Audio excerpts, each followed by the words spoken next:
Hello everyone, this is the improved Euler's method for approximating a solution to a differential equation. Sometimes credit's given to Hume. The idea here is to average the slopes of the tangent lines at the starting point and then at the prediction for the ending point. So we actually use Euler to get the prediction, but we're going to call instead of y sub n plus 1, what our prediction normally is, we're going to call it u sub n plus 1. And that's going to be our first estimate. And then we're going to use that tangent line there and average the two tangent line slopes. So here's the theory. There's a given initial value problem. dy dx is some function of x and y. You have our initial conditions.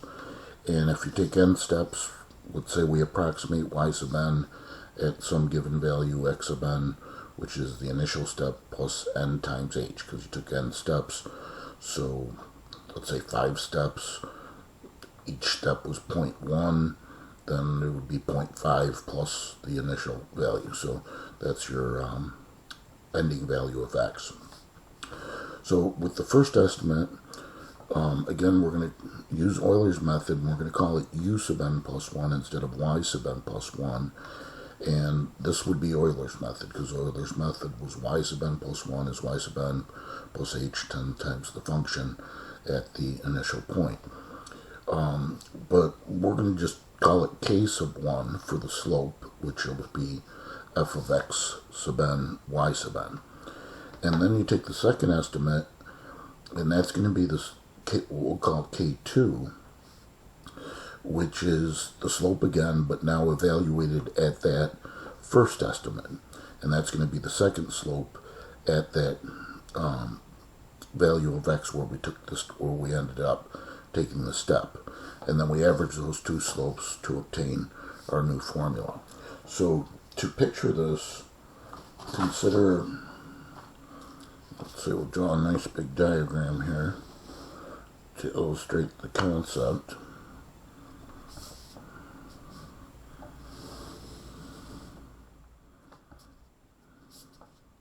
Okay, so we have our solution curve.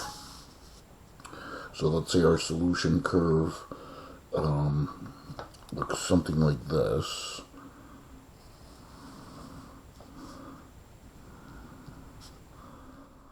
So that's our solution curve. So all the solutions at the different x values lie on that curve. And we're starting at a point x sub n, y sub n. So the x value is x sub n. And this y value, y sub n. Okay, and then we take a step. And let's say our step is this big. And we step to x sub n plus 1. So that step involves shooting a tangent line, okay, to that value. So this would be, normally this would be the Euler point.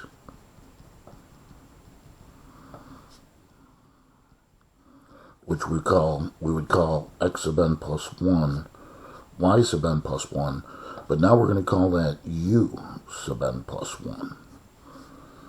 Okay, and from that point, we're going to imagine the solution curve being superimposed here, right? So kind of bringing up the solution curve to match, and shooting the tangent line to another step that far, that's the same distance away. So you shoot a tangent line, say approximately here. And then what we're going to do is average these two slopes. Now, first off, the first slope is going to be what we'll call k1, which is f of x sub n, y sub n. That's just the differential equation, because remember, dy dx is f of x sub n, y sub n. So that's our slope. So that's that first slope. And then we've got the second slope here that we're going to call K2. and that's the slope f of x sub n plus 1 u sub n plus 1, because that's the slope from this point, okay? And then if we average the two slopes, this is the slope that we get that connects those two. And then this point here is going to be the improved Euler point,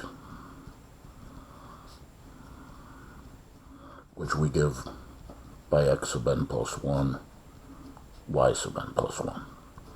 So you can see it's a much better approximation, because this would have been our Euler point, would have been, this distance from here to the solution curve again away, but the improved Euler point, because that's the actual solution, the improved Euler point naturally becomes much closer. So kind of a pretty cool idea. Here's the formula summarized, but the way we go about this is what we call the Predictor-Corrector method. We calculate the predictor, which is u sub n plus 1, by this formula, and then the corrector method, this averages the two slopes. Notice that this is f of x sub n, y sub n, which is the first slope, k1, and the f of x sub n plus 1, u sub n plus 1, which is our second slope, k2. Okay, so before we get into the actual numerical method, the way I've designed the exam is to ask you to solve the equation and verify the exact solution by a method that we've already studied.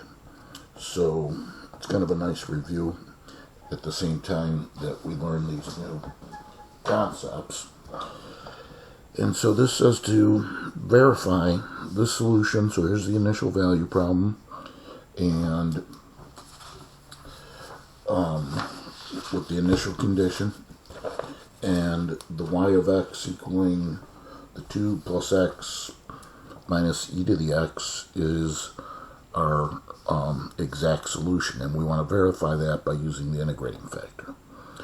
Okay, so we're going to start with y prime equaling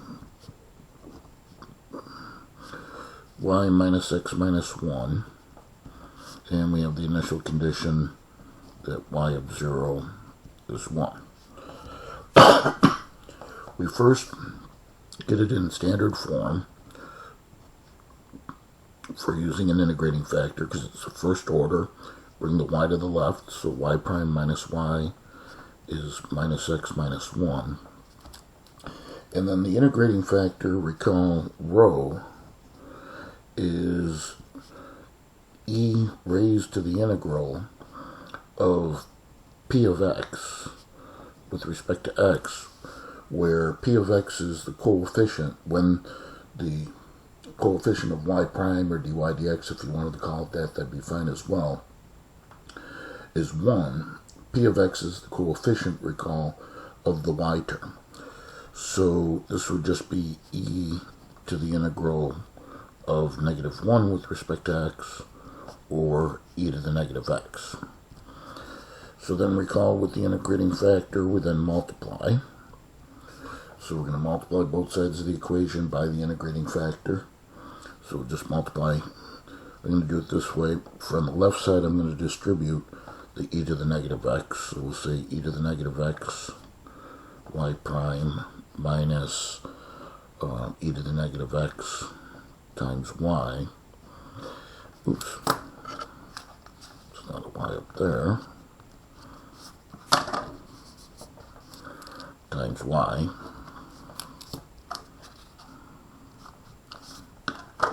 And that's going to equal,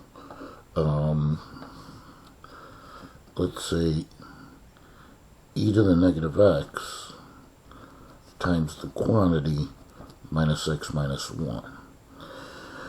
And then the left-hand side is now expressible as the derivative of a product. And the derivative of that product, recall, is just going to be whatever rho is times the function y. So e to the negative x y. And another way to look at that, as I had explained before is to know what product gives us this left side. Just look at the term containing the derivative and take away its derivativeness.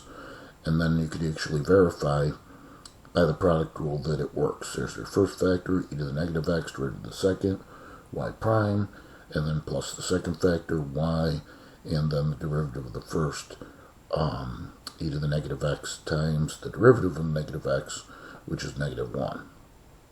And that equals this left-hand side, e to the negative x times minus x minus 1. So then we can integrate, and so I'm just going to jump right in here and throw in the integral symbol and the differential dx on the left. And on the left-hand side, the integral, the derivative of something is just that something. So we get e to the negative x y. But on the right, this integral requires something special. And you're going to see something similar on your exam, so just kind of mimic what we're doing here. Well, don't mimic it, but understand what we're doing here.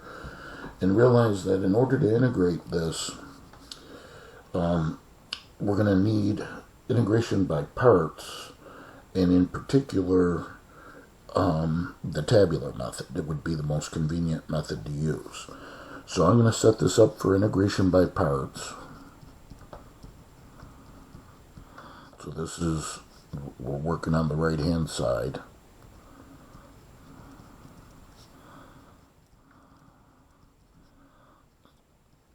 And certainly suggest to do this off to the side. We're going to use integration by parts, set up the tabular method, choose a u and a dv. And we'll be consistent with y8, remember the hierarchy, and we'll choose u to be the algebraic, so that's minus x minus 1, and the dv would be e to the negative x. And then we're going to differentiate our u until we get 0, so differentiating once, we get negative 1, differentiating again, we get 0. And we integrate dv the same number of times. Every time we integrate e to the negative x, we get a factor of negative 1, so negative e to the negative x, and then another factor of negative 1 gives us positive e to the negative x. And then our diagonals, horizontal product, alternate signs, plus, minus, and recall, if and only if the final entry in the u column is a 0, we can call that horizontal product, which really should be the integral of, because we're using integration by parts, but because that's a 0, we can call it just our constant, because the integral of 0 is a constant. So then the products, minus x minus 1 times a negative e to the negative x, and then minus this diagonal, negative 1 times e to the negative x. And we're not going to, and we do have to include our constant of integration as well. Let's see. So now let's distribute this negative e to the negative x, and we get x e to the negative x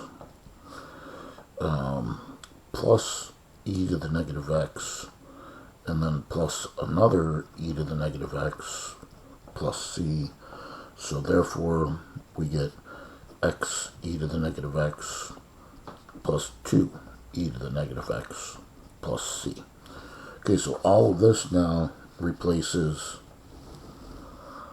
the integral that's on the left. So x e to the negative x plus 2 e to the negative x plus c. So yours will be really similar, so just follow that technique. And at that point, we could solve for y. Divide everything by e to the negative x.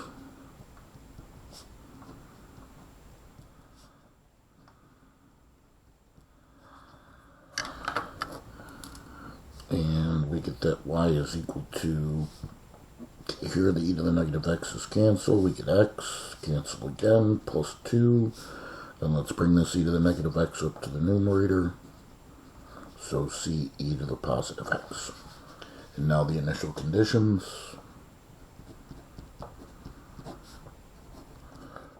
of 0 was 1, and so that means that y is 1 when x is 0. So 1 equals 0 plus 2 plus just c, because e to the 0 is 1, and c will be negative 1.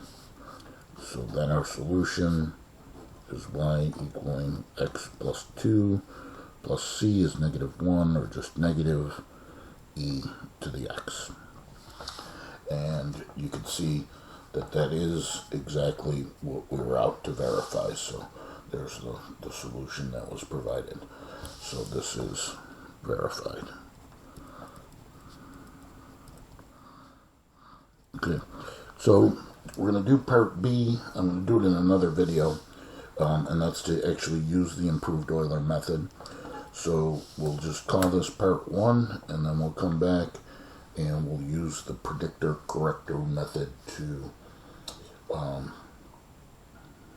approximate a solution to a differential equation.